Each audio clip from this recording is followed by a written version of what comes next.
اب اس طرف آتے ہیں کہ آپ دیکھیں 30 سال پہلے کی جو ماہنور بلوچ ہے، آپ اس کو دیکھ کے جو آپ کے تاثرات آتے ہیں، آج کی ماہنور بلوچ کو دیکھ لیں تو پھر بھی وہی آتے ہیں. بالکل. یہ 30 سال کے گیپ کو اس نے بیچ میں سے نکال دیا. کس طرح سے؟ کینچی سے کاٹ دیا اس نے. کس طرح سے سر میں آپ کو بتاتا ہوں. سر یہ جینیٹیکلی ہوتا ہے؟ نہیں سر کئی لوگ ہوتے ہیں، مطلب میں نے بھی اپنی زندگی میں دیکھے ہیں. جینیٹیکلی نہیں ہوتا جی. کئی لوگ ایسے ہوتے ہیں کہ ان کی فزیک ایسی ہوتی ہے، ان کو ہم عمر چور کہتے ہیں، لیکن عمر جو ہے ان کی پھر بھی نظر آتی ہے.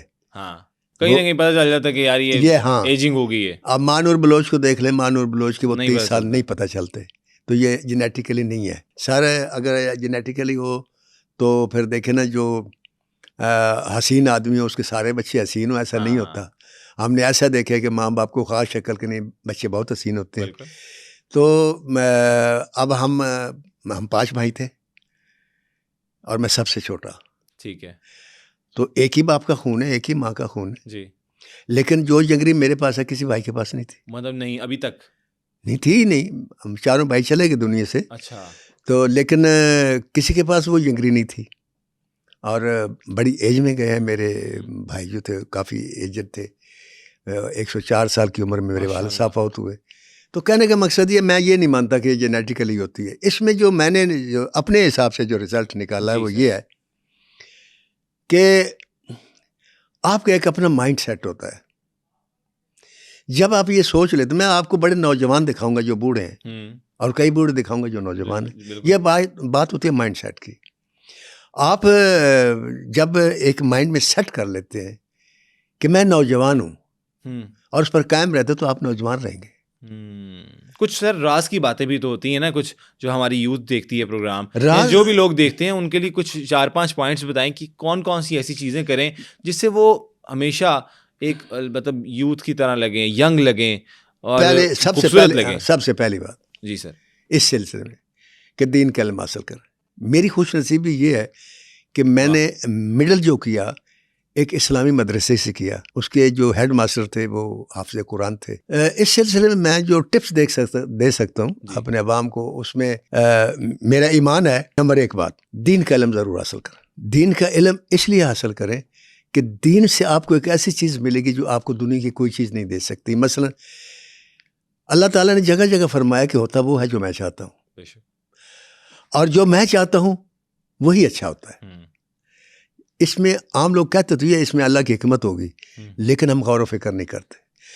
زندگی میں کوئی بھی آپ کے ساتھ حادثہ ہو جائے، جب وہ حادثہ ہو جائے اس پر صبر اور شکر 2 چیزیں استعمال کریں. صحیح ہو گیا.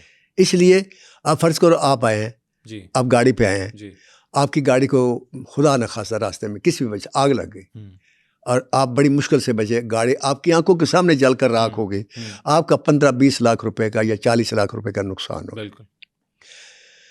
اس پر آپ سارا دن روتے رہیں اور سارا دن سر جھکا کر سوچتے رہیں، سارا دن ڈپریشن رہیں، مہینہ رہیں، 2 مہینے رہیں، 6 مہینے رہیں، سال رہیں، گاڑی واپس نہیں آئے گی. وہ آگ جو جلا کے چلی گئی جلا گئی. بالکل. گاڑی نہیں لینی پڑے گی آپ کو. ایسے ہی اگر آپ نہیں لینے کے قابل، کوئی بات نہیں. آپ یہ سمجھیں کہ یہ اگر گاڑی نہ جلتی تو نہ جانے میرا کیا نقصان ہو جاتا. اللہ تعالیٰ نے مجھے اس سے بڑے نقصان سے بچایا ہے. جی. آپ دیکھیں دین کے علم میں کیوں کہتا ہوں ضروری کہ حضرت موسیٰ علیہ السلام جب حضرت خضر علیہ السلام کے ساتھ سفر کر رہے تھے تو انہوں نے ان سے شرط یہ رکھی تھی کہ تم میرے سے سوال کوئی نہیں کرو گے. اچھا. انہوں نے کہا ٹھیک ہے. وہ جا رہے تھے تو آگے کے معصوم بچہ گلی میں کھیل رہا تھا، تو حضرت خضر علیہ السلام نے اس کی گردن دبا کے اسے مرڈر کر دیا. حضرت موسیٰ علیہ السلام پہلے بھی سوال کر چکے تھے، برداشت نہ کر، کہتے یہ آپ نے کیا ظلم کیا، ایک معصوم بچے کو ناک کا آپ نے قتل کر دیا. تو اس نے کہا بس اب میرے اور تمہارے راستے اب یہاں سے جدا ہے. پھر انہوں نے بتایا، انہوں نے کہا یہ وہ بچہ ہے جو اس کا باپ انتہائی نیک اور صالح اور ولی آدمی تھا. یہ بچہ بڑے ہو کر کفر بھی کرتا اور بدکاری بھی کرتا، جو اللہ کو منظور نہیں تھا کہ اس کے باپ کو لوگ یہ کہیں کہ یہ کتنے اچھے باپ کا کتنا برا بیٹا ہے. اس سے سبق جو ملتا ہے وہ یہ ملتا ہے کہ ہم اکثر جب کسی ماں کا جوان بیٹا ایک دم حادثے میں مر جاتا ہے اور اکلوتا ہوتا ہے. میں نے ہمیشہ سنا ہائے ہائے اتنا بڑا ظلم ہو گیا, بڑا ظلم ہو گیا, ہائے ہائے بڑا ظلم ہو گیا. یہ کہنا بھی کفر ہے. اللہ کبھی ظلم نہیں کرتا, ہمیشہ انسان اپنے آپ پر خود ظلم کرتا ہے. اس کا مر جانا ہی بہتر تھا.